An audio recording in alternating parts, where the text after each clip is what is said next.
How's it going?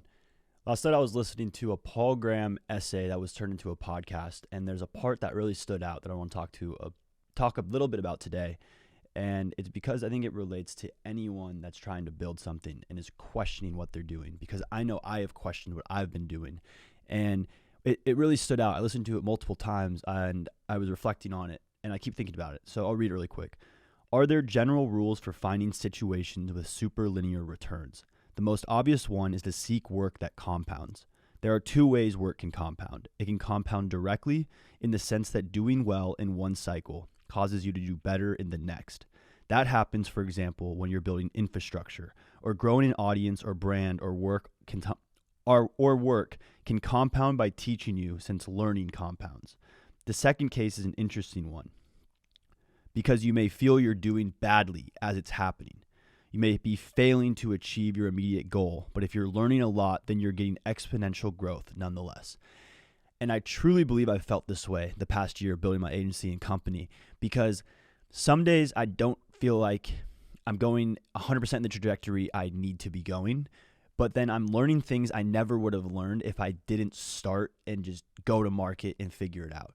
And it constantly causes me to evaluate where I want to go and how I'm going to have to make changes to get there. And I think that's really important. Like when you start doing something, it leads you down the rabbit hole of you might not be where you are today in 2 years because of starting to do something. And the quote, you may be failing to achieve your immediate goal, but if you're learning a lot, then you're getting exponential growth nonetheless.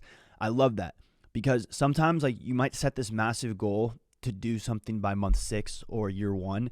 You might not hit that goal, but in that 6-month or 1 year process of attempting it, you're going to learn so much, and everything you learn can compound into the next thing that you build or attempt or build off of.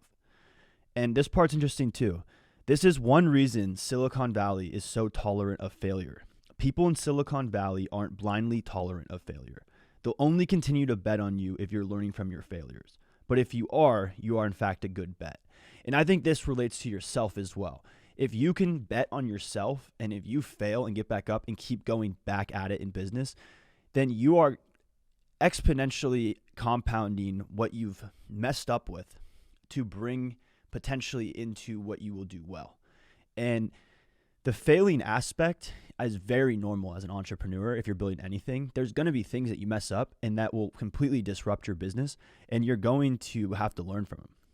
I know when my agency was blowing up, I missed out on so many sales because I didn't hire someone to focus on sales while I focused on creative.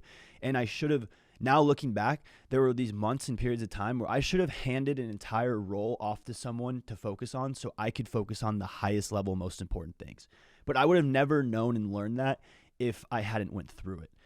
And it bums me out some days. I think about, like, I could have put myself in a different position if I had hired and outsourced certain people to do certain things the second I needed them and could afford them. Because if you have, say, like a hype cycle, or your company starts to blow up and you don't capitalize and maintain the flow of work coming in, and you can't do it all, now you're giving up on revenue, but you're also giving up on the ability to take that revenue and scale. So that was one big lesson I've learned. But I think it's really important, like even in the most obvious one is to seek work that compounds. So anything you're doing, if you're doing a lot of things that are meaningless, that can't compound, they're a waste of time. And if you're doing things that can compound, then you should never view it as a waste of time. And I think we can often see a lot of things around us on social media or on the internet and think that we're not doing the right thing. But if you can look at where you are today and then look where you were a year ago or 2 years ago, can you see your effort compounding?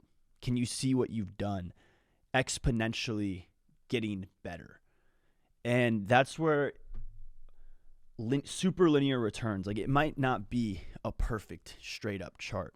And I kind of noticed this too. It's like you might take 4 steps up and then 2 steps back, but those 2 steps back, you're still 2 steps above. Then you might take 6 steps up and be 2 steps down. And you're going up a staircase, coming back down, but you're not going to the bottom.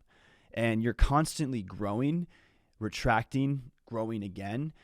And that's part of the process of the compound growth. You're actually still compounding the levels as you're going higher. And the goal is to never fall all the way back down to zero. But you might gain so much knowledge. Like I feel like I've gained so much knowledge in the last year that if I restarted or I went to zero, I would take everything I've learned and can pivot the entire thing to an entire different. I could create an entire new offer. And even right now, as I'm evaluating where my company has went in 1 year, I mean, the first client we signed for animation was Dan Coe, December 10th. So it hasn't even been a year, but I can see what we've done in 1 year as massive compound growth.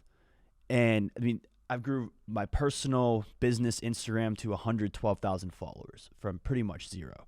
I took Dan Coe from 250,000 to 1.4 million Instagram followers and hundreds of thousands on TikTok.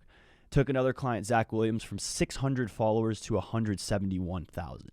And I know what we're doing has worked, but now I'm like, okay, where is the next step to have exponential compound growth the next year?